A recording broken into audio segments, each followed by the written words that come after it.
Well, Collective, got another read here. A lot of things happening, and we bring these messages. It's February 18th, 2025, 222 on the clock, angel numbers, and I'm gonna go through some of this class that I took on Hillside College, the liberal left and neoliberalism. How I've been walking us up, if anybody's been listening to the last messages, and this is lecture 10. There's only 11 lectures from Dr. Kevin Slack, and I was told through Spirit to know where we're going or how we got here. We got to know where we're coming from. So I was diving into history way back with Jesus and whatnot. With, as you know, I brought the last message. Dolores Cannons, they walk with Jesus, plus looking at scripture, the Bible, I was looking at the Quran, trying to just line things up. But before I get this read, as all the collective has done, they pray. So, and they ask the ancestors of the highest white light to please help, guide, because we have spirit guides. But all orders, they even Ashtar, who's the commander of the Galactic Fleet, I share this because nobody would believe it years ago. Now I think people are starting to believe, which is fascinating. Ishmael Perez, I shared him. I just shared him. I share LT. And they're going to demand that the government release the Area 51 documents about the deep state having ties with extraterrestrial technology and dealing with how they see it. I'm not going to get into all that because you'll have to do your own research. I share watch Ishmael Perez. You'll stop believing. And we're going to have the EBS come online whenever God decides, the emergency broadcast system. That's what EBS is. And that's when everybody's going to get the truth. I don't know how that comes, but it's going to be the truth of what everything's been happening behind the scenes and still going on. It's still going on. So, Ancestors of the highest white light, please protect this message and send any negative energies back to source. I don't want to return to senders because people project their ways with their disbeliefs, and that's fine, that's okay. But when you speak it into, when we speak, those are vibrations. So however it is, that's why God says speak with a calm, clear tone and don't bear false witness. He doesn't deal in the lies. So ancestors, please protect the collective. Help me speak clearly, concisely, to the point, with Christ consciousness, with the one consciousness from my heart. So we're going to get into identity politics, the great awakening. And this, I quote Dr. Slack a lot in this, but it's what I learned. So going through identity politics that started in the late 1960s, up to the great awakening, which is the now present moments, the alliance between the neoliberal oligarchs and identity politics priesthood that had formed, there's that word formed. If you remember the last, let me back up to the last message that I brought. This was in the chapter before. This was Plato. So, abstract entities called forms, which are the ultimate essences of all things, and the physical world is merely a reflection or imitation of these forms.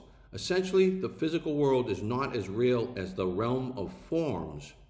Two worlds. Plato believed in two distinct worlds, the physical world of appearances and the ideal world of forms, and then postulates, suggests or assumes the existence, fact, or truth of something as a basis for reasoning, discussion, or belief. Ecclesiastical law. Nominate or elect someone to an ecclesiastical office subject to the sanction of a higher authority. A thing that suggests or assumed as as the basis for reasoning, discussion, or belief. So when I see formed, priesthood that had formed in the universities, idea is that the individuals need to be understood, quote, rather than being understood as common citizens, they're to be understood as subjects who are going to the rights, privileges, and duties based on these overlapping identities assigned by an elite class. The 1990s introduced culture wars Time magazine had an article, William Henry III, Beyond the Melting Pot. And it was in Time magazine in 1990. Someday, quote, someday soon, white Americans will become a minority group. Long before that day arrives, the presumption that the typical U.S. citizen is someone who traces his or her descent in a direct line to Europe will be part of the past neoliberals wanting to teach students in this, will be in the past. Neoliberals wanted to teach students in this new pluralist society, wanting to teach them about their own identity groups and their own unique contributions to American history. Conservatives responded by saying, no, they ought to learn about a noble American history where all are equal citizens. I mean, God says this.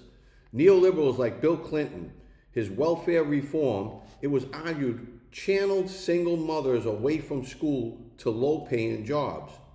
Angela Davis, a political activist, fought for what she called systemic racism, saying black incarceration rates were a form of white supremacy. Blacks in the U.S. prison system were not just part of a private system, that they were political prisoners, imprisoned for their race. She blamed low graduation rates on the white supremacy, as well as the politics introduced by neoliberals in the major cities. The practice of stop and frisk in New York City was credited for lowering crime rates.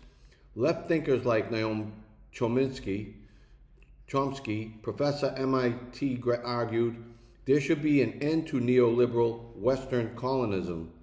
Universities all across America, globalism became a field of study and inquiry. Universities advertised courses that would teach students to become global citizens.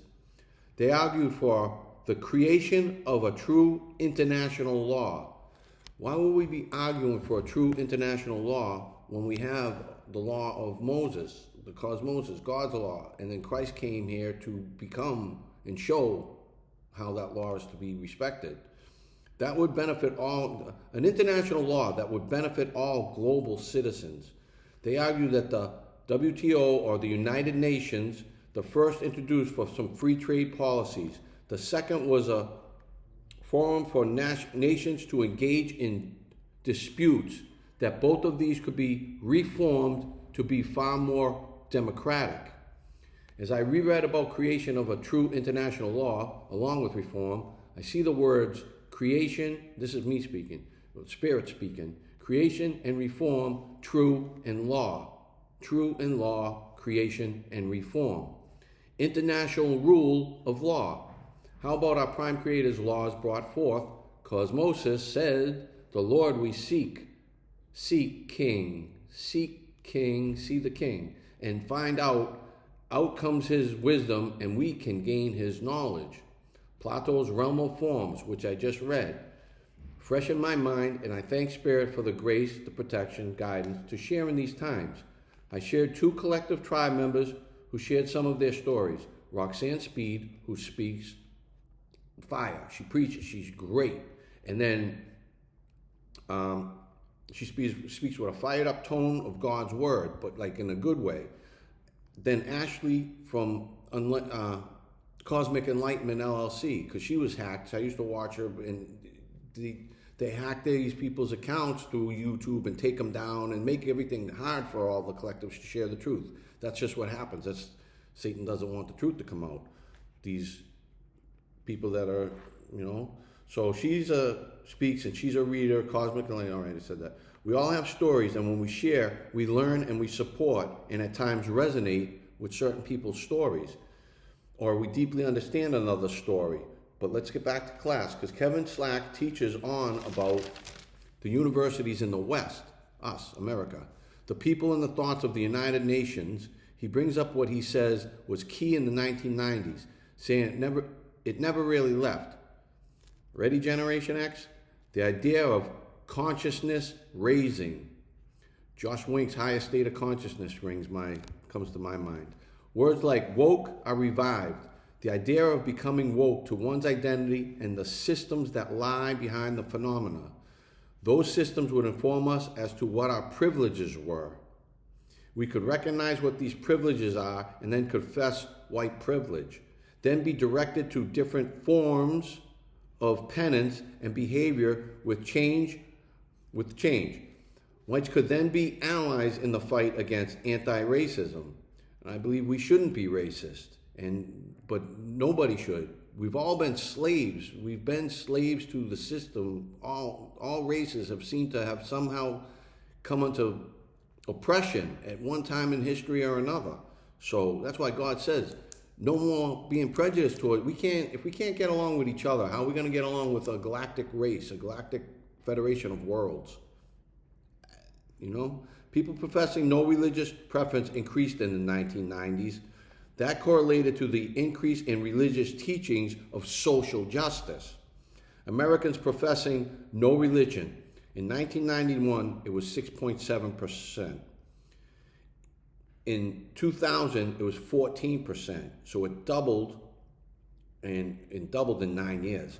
And then 2014, it was 22.8%, getting close to doubling. Prophets warned about the destruction of all human life. They were telling young people they needed to act now or else they would not save the planet and reap the consequences of global fires and floods. Identity politics, teachings, and rituals became the moral gateway to the top 10% of American society. 77% of wealthiest Americans' children go to these Ivy League schools. This, I quote the teacher, in every regime, the powerful and wealthy people send their children to the priests to be educated.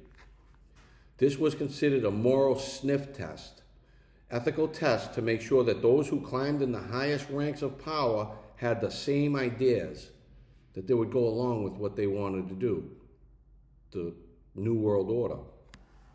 Identity politics, conception of justice. Several so-called important thinkers, Patricia Hill Collins, author, Fighting Words, Black Women in Search of Justice, she argued for, and I quote, Kevin quotes, matrix of domination, saying every institution is a matrix of race, class, and gender domination, inherited from slavery, criticisms of the racial or the sexual contract. The argument was neoliberalism had led to the rule of an elite white caste. They say we should recognize these identity groups, and by empowering them in society and helping to fill out the systems of identity politics, the 1990s, those on the left came out in full force against free speech. They argued in favor of hate speech or limitations on what we in America could say. The universities kept creating hate speech codes. Large corporations supported neoliberalism and became very friendly to identity politic crowds. The phrase called the Great Awakening seeks to explain this. What it means is the neoliberals will unify in opposition to the populist right on issues of trade, immigration, and war. Explained with the populist uprising following the Great Recession, 2008 housing market crash, that Obama was elected as a centrist, one that has moderate views. We think of him as a socialist. All of the Tea Party Republicans in the Freedom Caucus refused to work with Obama. They argued Obama would not work with them, saying he rushed through the Affordable Care Act, a very controversial, unwieldy piece of legislation, only the Democrats had supported. Radicals who gathered to occupy Wall Street were influenced by two new theories that would become important in the creation of BLM and Antifa and these other organizations. First one was Modern Monetary Theory, MMT, was a school of thought that traced origins to the late 1990s. Key founding thinkers, L. Randy Ray, author of Understanding Modern Money, Bill Mitchell, professor at the University of Newcastle, and Warren Mosler, author of 7 Deadly Innocent Frauds of the Economic Policies. They look at the Austrian economies, free markets, and balanced budgets. that had failed to take into consideration how fiat currency worked. There was no fixed currency that they pointed out. The dollar was not fixed to the price of gold, was not fixed to the price of gold. They considered American economics and accounting identity, considering the amount of dollars circulating abroad in trade, the amount spent by the U.S. federal government, and the amount of dollars in circulation because of private businesses. Argument was those on the right were constantly concerned with balancing budgets. They were afraid that printing too many dollars would lead to inflation, same with incredible demand for U.S. dollars from abroad. The real permanent problem was deflation. Glenn Beck, political commentator, Inconvenient Truth, quote, Inconvenient Truth, said, with printing of all these dollars to bail out the banks, institutions, and corporations, we were going to face severe inflation. Economists on the news kept talking and repeating about deflation. Argument that with the demand for the dollars through globalization, the constant pressure on the U.S. economy was a shortage of currency, paper in circulation. And so said, deflation was the primary concern of the modern monetary theorists. A government that is a monopoly currency issuer, they argued, can never go bankrupt. It could always print more money to pay off its deficits. Does that make sense? Just print more money. They have, but you catch somebody counterfeiting money, the Secret Service comes in and snatches you up. So you can't just print money and go around spending it freely at people's shops, because it'll end up being like Venezuela. Money blowing into the street, $100 bills meaning nothing. Won't mean nothing. You can never go bankrupt. Yeah, it could always print more money. And I said this, wagging the dog as they print more bills, and whose tails are we chasing? In conservative circles, the general idea is that the individuals create wealth through their labor and through their ideas, their creations. You know, honest day's work is an honest day's pay. And that paper currency is determined by supply and demand. Individuals trade the wealth that they create with one another. Individuals trade the wealth that they create with one another. Ray and Mosley claimed this was not accurate. They claimed the value of paper currency was determined by the government because it was able to create a demand by requiring people to pay their taxes. In this progressive revolutionary stack was said that white males who were already born into privilege would have to defer to those who were oppressed and allow them to vent or to stack first. Large corporations saw this and realized that they could easily buy off leaders in identity politics. They donated large amounts of money to the social justice campaigns, Black Lives Matter, and other groups. Oligarchs saw that they could divert populism by appealing to the race and gender identity. So in what's called the Great Awakening, neoliberals and oligarchs would take a hard turn left in supporting identity politics. The New York Times reference to the leftism terms tripled from 2011 to 2015. These were frequently used terms in the New York Times: patriarchy, mansplaining, toxic masculinity, whiteness, non-binary, and racism. Obama, being frustrated with the Tea Party, calling them the party of no, had enough. Obama took a rad turn left, sponsoring gender and race identity politics.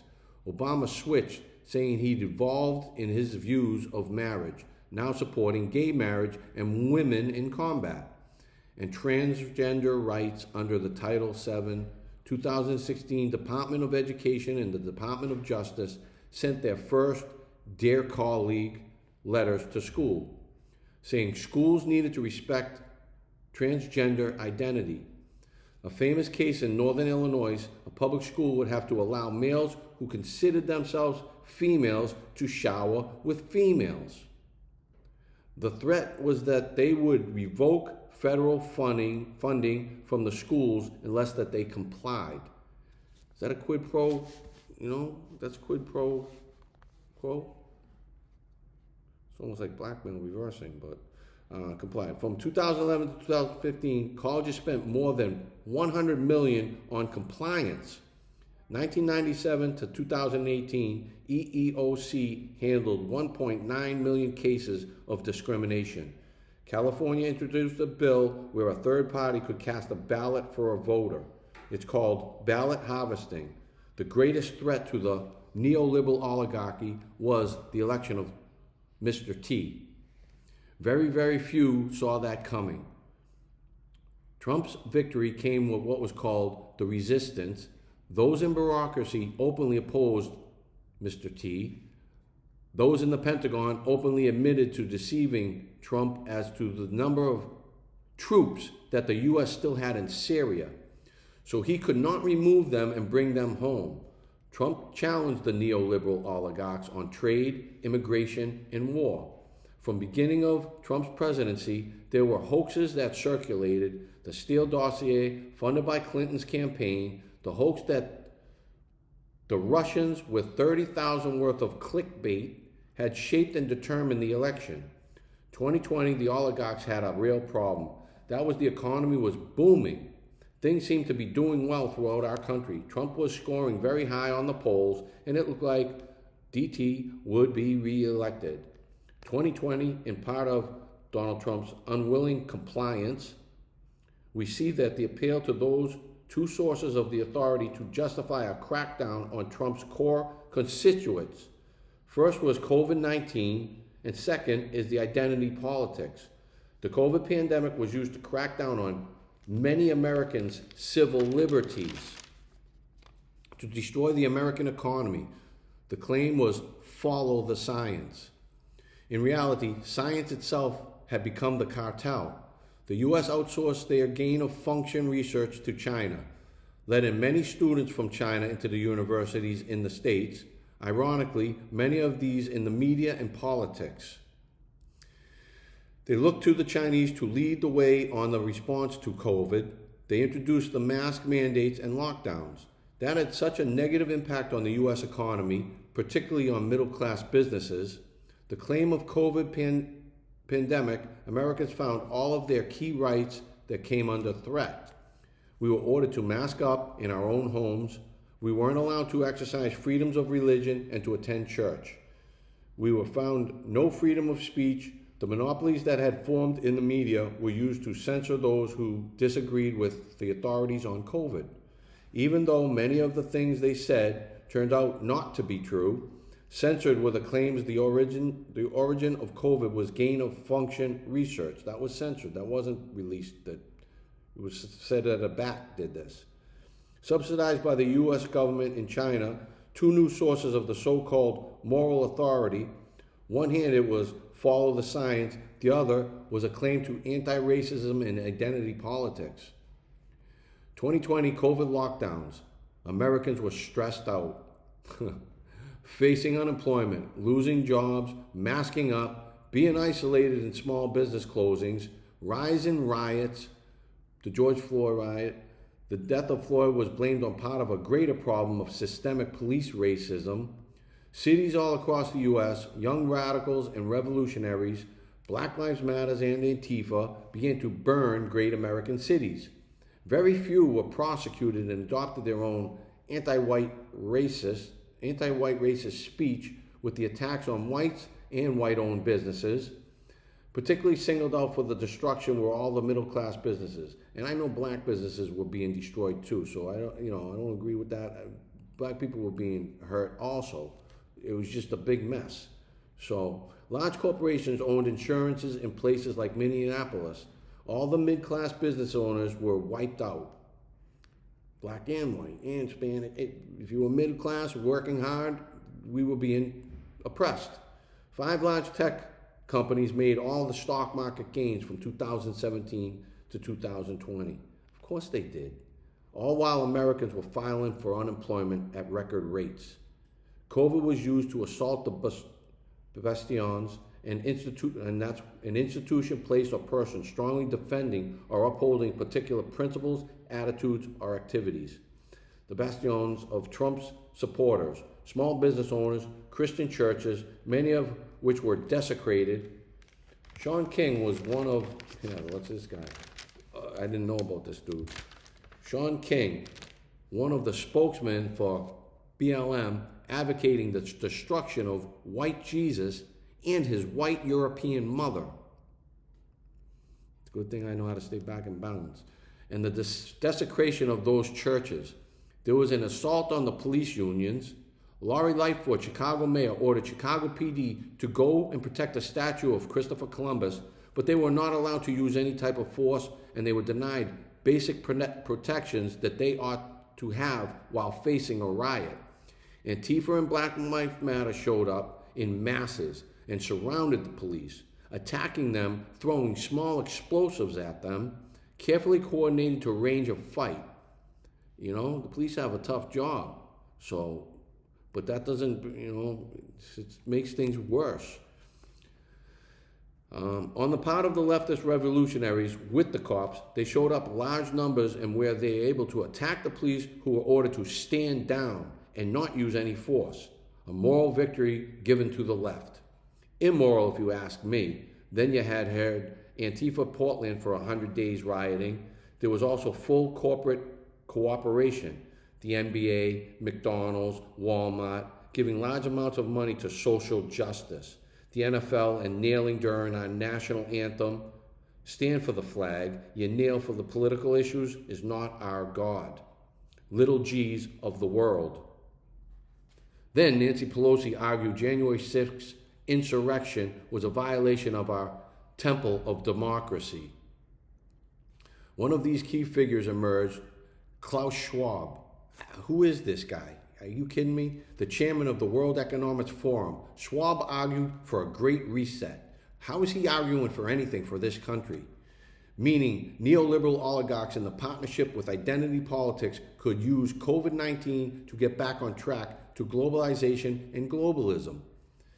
What they needed to do was defeat the populist uprising that were taking place in the Western countries, America. The 2020 election, the Democrats would sponsor the most radical platform that they had ever sponsored. Hitherto, hath the Lord helped us. That meant, this is why I looked this up, hitherto. That meant that not only the Lord fought for them against the Philistines, now the people were not only praising the Lord, their God, for their present victory, but also because the Lord had been with them in the past.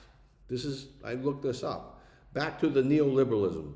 They argued for the free health care for illegal immigrants, for the naturalization of 22 to 30 million illegals.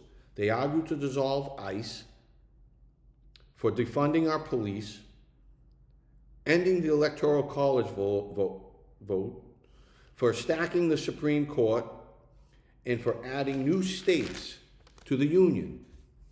The man they selected was in cognitive decline, yet understood Biden would be more successful with mid-class white voters, these in the blue wall that they disregarded in the 2016 election. Key decisions that secured Biden the win was the violation of many state laws in providing mail-in ballots. They were issued out in the millions. You would find very wealthy donors like Mark Zuckerberg, who has a 1,600-acre hacienda in Hawaii, which he thanked the indigenous people. He funded the election and campaigns in places like Wisconsin in questionable ways. Zucker boxes were set up for runners who would run ballots multiple times throughout the day to these boxes. They end this lecture with the Great Awakening, this alliance between corporate oligarchy and identity politics, priesthood, that would work to provide legitimacy to these oligarchs. Those are the elites. The next lecture is conservative criticism of each of those schools and solutions and possible solutions as we move into the future. I'm going to stop it there. There's one more lesson, but try to keep the messages short so people don't look and say, "Oh, I'm not watching this." I hope people are listening to some of these messages just to pick up what the truth is before it comes out and gets put in our face, because we can't deny the truth. It's going to come out. It's going to be everywhere. On the EBS, it'll be on the computers, on the phones, on the TVs, on the radio, however it's going to be. you know, because people need the truth. We can't fix things unless we got the truth. So stay up and stay blessed, because the truth is we are all in grace. Life is a blessing, the breath of life. Peace.